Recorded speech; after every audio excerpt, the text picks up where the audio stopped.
Yes, Kojo, so we've been asking questions about SML because, this year we had that documentary which was put together by Manasseh Azure Awuni and his colleagues at at Fourth Estate, when he was at the Fourth Estate then, which actually revealed that contrary to publications that they had saved the country some $3 billion, evidence could not be made to support those claims. Well, the president instituted some audit into it at the time, 2 weeks given to KPMG. Then they asked for extension, and it was supposed to have ended on the 23rd of February. We're now told that the president received the report on the 27th of March, and he's studying it. But before we even get into issues about the report, what could be in the report, why the delay, Manasseh Azure Awuni, who's a journalism fellow at Harvard University, has joined us via Zoom. Manasseh, good morning. Thank you very much for joining us. Good morning, Winston, and thank you for having me. So, Manasseh, before we get into discussions about the report, let's briefly tell us what you uncovered when you went into this investigation about SML. Thank you, Winston. The investigation was basically to find out whether there was the need for the contract in the first place, and whether the company was doing what it claimed to be doing. And we looked at what the company itself had advertised on its website as the main functions. It said its operations were targeting and reducing and eliminating underreporting or underdeclaration at the downstream petroleum sector, diversion of fuel products, and also dilution. What we discovered was that these services were performed by companies that were contracted and paid by the state to perform them. The diversion, the dilution, the underdeclaration, and even some smuggling activities. The National Petroleum Authority, NPA, which is the regulator in the sector, had also introduced a system that they call the Enterprise Relational Database Management System, ERDMS.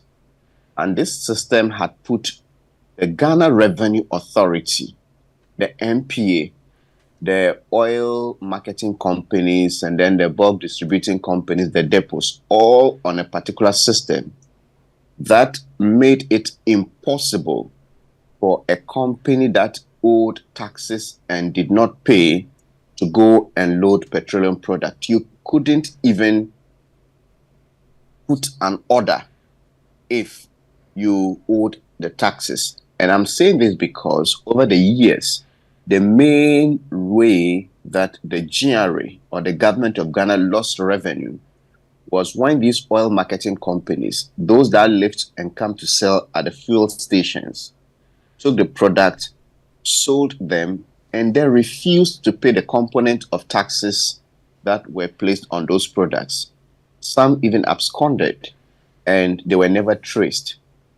To stop this, that's when or how the ERDMS was brought in. So we even spoke to the GRA officials in that documentary who said that the ERDMS ensured, and we spoke to the head of petroleum at GRA, that this system ensured that they accounted for all the fuel products lifted.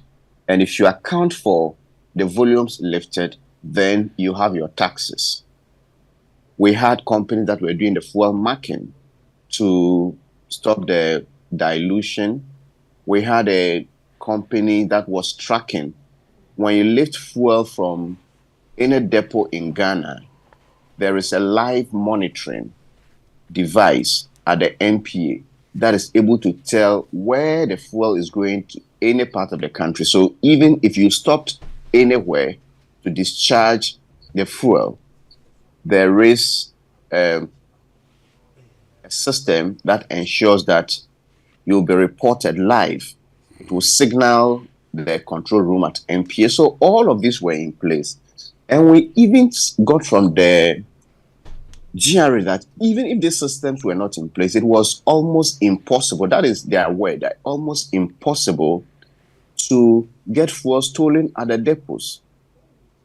So Okay. it came as a surprise when this company was SML, which is an offshoot of a timber company. According to them, they have no experience in this, or prior experience in this sector. Their only customer has been the government and their contract with the GRA, claim to be doing all these functions. And with this evidence, we confronted the company. The managing director, Christian Soti, and his team initially denied that they even mentioned that they performed these roles. So in that meeting, we said, okay, I went onto their website and said, look, you have it on your website. And they all agreed, oh, no, it may be a mistake. And then they were not doing those services. By the end of the day, they deleted them from the website of the company. So the major things this company claimed they were doing in saving Ghana money, we confronted them, they deleted them, they admitted those claims were false. Then they made a claim, which the media publicized. It was on the front page of Daily Graphic, that they have saved $3 billion, Ghana cedis, as a result of their operations. We went to the company and said, look, we first got figures from the GRA in that sector, and the incremental revenue within the period this company operated was 2.4 billion cedis. And they had already admitted they were not performing the roles that they claimed to be performing, for which reason the savings were supposed to be made. When we confronted them again, they said, no. And I'm talking about the managing director of the company, Christian Tetesoti, who at the time of the contract with GRA was the technical advisor to the Commissioner General of the GRA. So when the contract was signed, he left that role at GRA and came to manage the company. So we asked him, and he said, no. This 3 billion, he didn't even know where the figure came from. And I told him, look, even as we speak this morning, it is on your website. And they said, no, it was the media that got it wrong. And I said, so if the media got it wrong, why do you repeat the wrong information on your website? The media quoted you wrongly. You have it on your website. And he said, well, I don't know of any website matter. So that claim too was again false. So the basic or the major things that this company claimed to be doing were not being done. And the new thing they had introduced at the time of our investigation was fuel gauging, or the tank gauging, to know how much fuel is in the tanks. And when we interviewed the GRA, they said dipping was part of the process. It wasn't a cake.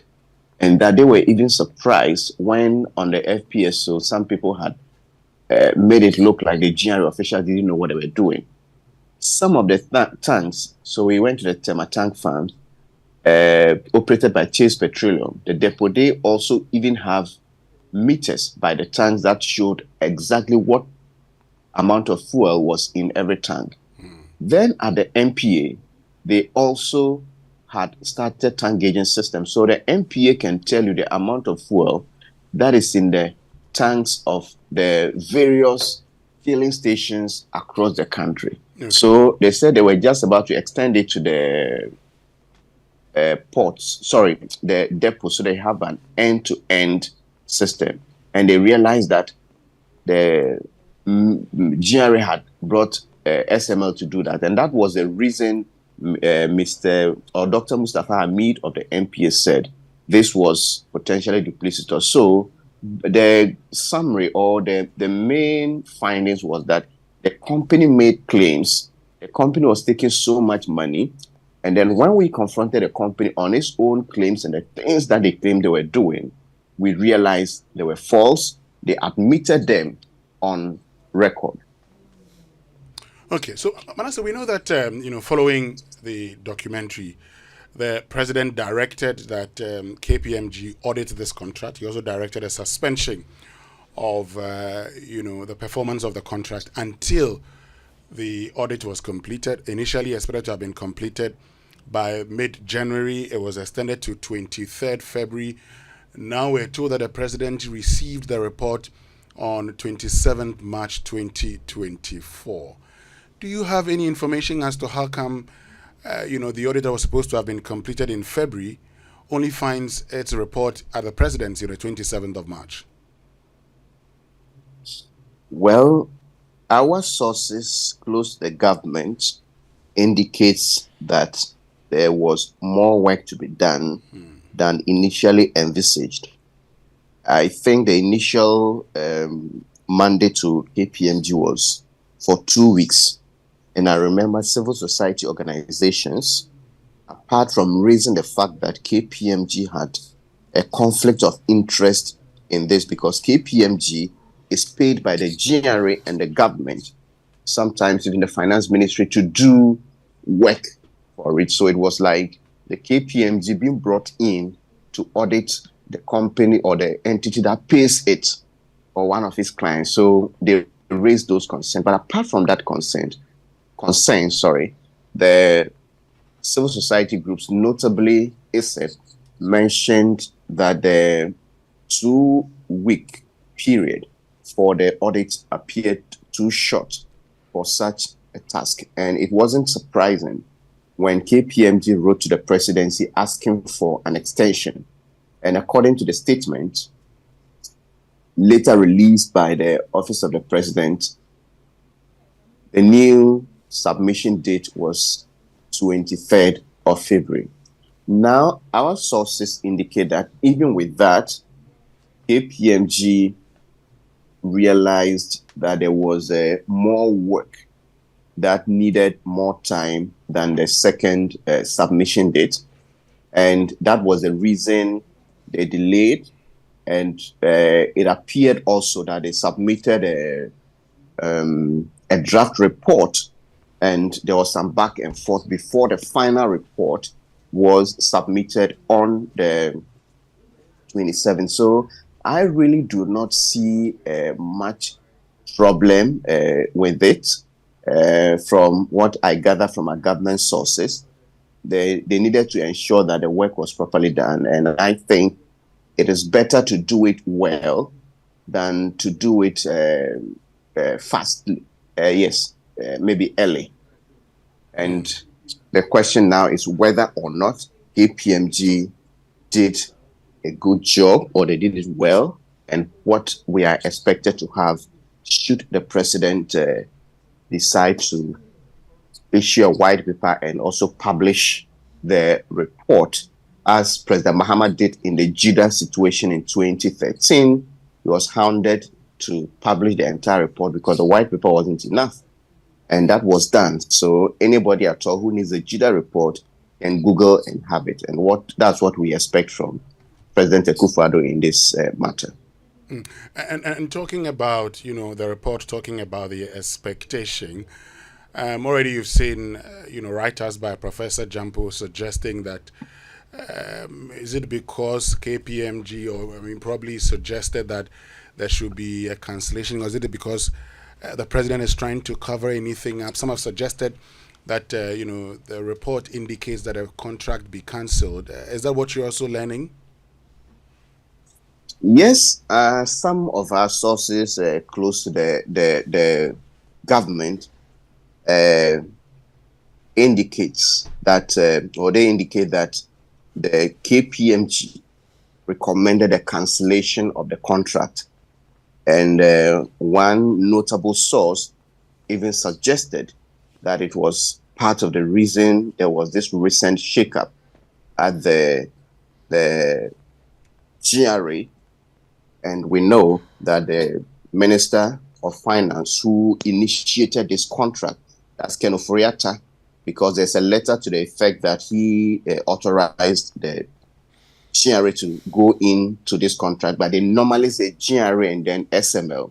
But actually, the contract was signed between Ministry of Finance and GRA on one hand, and then SML on the other. So these sources are even suggesting that these findings from the KPMG are part of the reason we witnessed this recent shakeup at the GRA. So as to whether the outcome of this report will, or the government white paper will reflect these findings and recommendations we wait to see.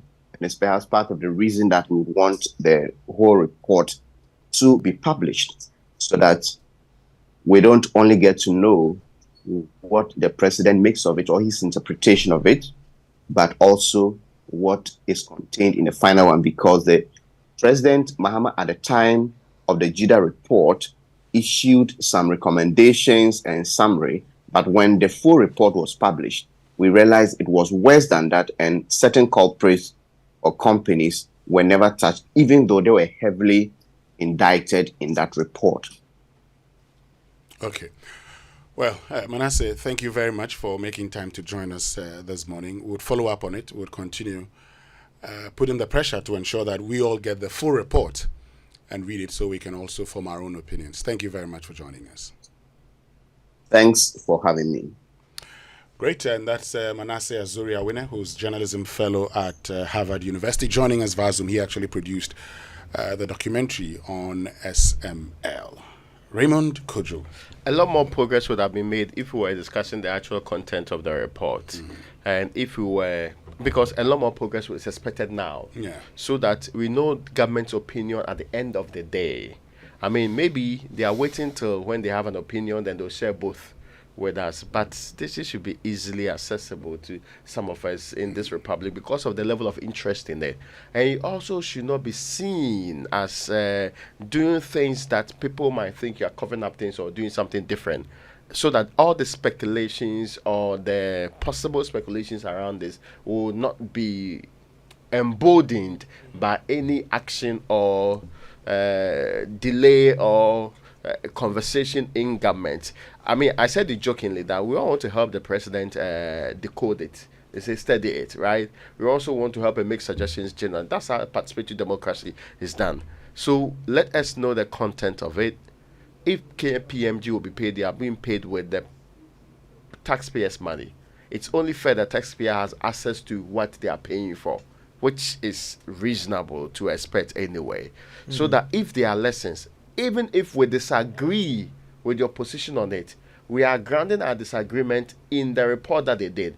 We, the people of this republic, can also say that, okay, we don't really like the KPMG report. We think that it does not reflect the reality on the ground, or it actually goes beyond what we expected it to be, and it's a very fine report. All of these things will come out if we have access to the document. I don't know why in that part of the world we are secretive with doing small things that should not be of any high security value. We actually want to keep it secret. But maybe also we can also, wait our turn. We've waited for about 2 months or so. 3 months already. 3 months, yes. Hopefully, when they bring out their final report, we will get to know. You do recall what happened with the IRS who was well gone, committee's work and the final report that came out. The disagreements that the state had with some parts of the committee's work and all of everything that we also know about it.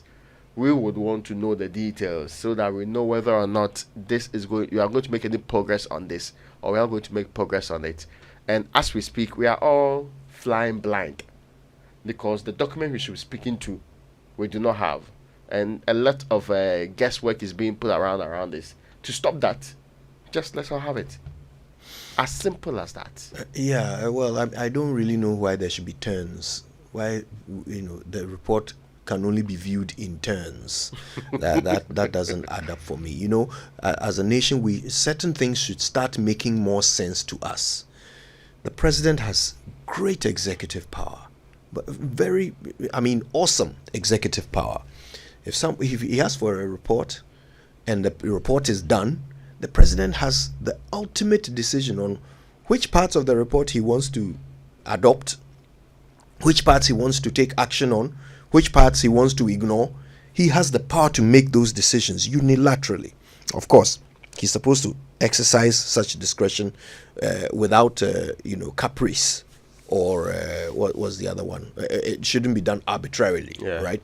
So those are supposed to limit his actions. But he has that power, right? What he doesn't have the power to do is to keep it secret. We have laws that prevent him from doing that, including the Right to Information Act, which is the most recent law, giving us access to information that is ours anyway. We paid for the report. The president didn't pay for it with his salary. We paid for the report. So we have every right to see it. And there is no need for taking turns. The information will not change, whether we see it now or after the president makes a decision. The information will not change. Give us the information. Then go and make your decision. Hopefully guided by the law, so that you won't make an arbitrary or capricious decision. But give us the information. As for that one, you have no either legal or moral right to keep it secret when we paid for it. We are the ones who even made you aware that there's a problem there for you to go and order an audit. So this is not the time to suddenly decide on what information to hold from us and tell us to wait our turn. No, please share the thing. Share the thing. What national security? Now it's national security. If we hadn't come to say it, would you even have been aware that there's an issue there?